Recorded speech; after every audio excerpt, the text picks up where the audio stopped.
C'est ce vendredi 24 janvier 2020 qui marque le premier anniversaire mémorial de l'alternance pacifique et civilisée du pouvoir vécu au sommet de l'État. Une première du genre en République démocratique du Congo pour assister à un événement auquel un président de la République sortant abandonnait aisément son fauteuil du garant de la nation au profit de son successeur élu au terme des élections libres et démocratiques. À l'occasion, quelques acteurs politiques approchés localement, chacun en ce qui les concerne, dressent ici un bilan considéré comme demi-parcours. Bientôt une année, la population n'a pas encore remarqué un changement sur le plan social parce que le salaire est toujours le même. Il y a la hausse des prix sur le marché, les produits de première nécessité comme le ciment, le sucre, la farine, ça ne fait qu'augmenter le prix.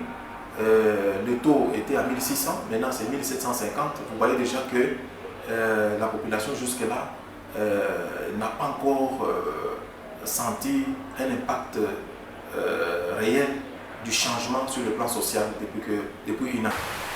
Maintenant, avec l'alternance, la toute première, où l'entrant et les sortants sont tous en vie, et le sortant peut, au bénéfice de la nation, jouer pleinement son rôle de conseiller par rapport à une expérience passée à la tête aussi de la République.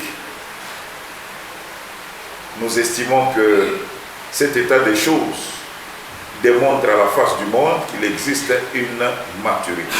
Néanmoins, ce qu'il sied de pouvoir relever est que malgré une année, nous savons que c'était une année essentiellement politique parce qu'elle a été plus jalonnée par l'installation des institutions en République démocratique du Congo jusqu'au dernier mois.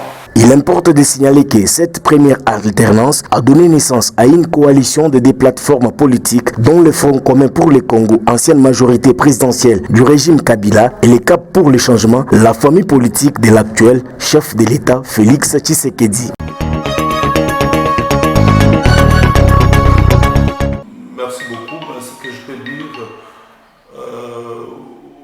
on a un nouveau gouvernement, à peine ça va faire une année.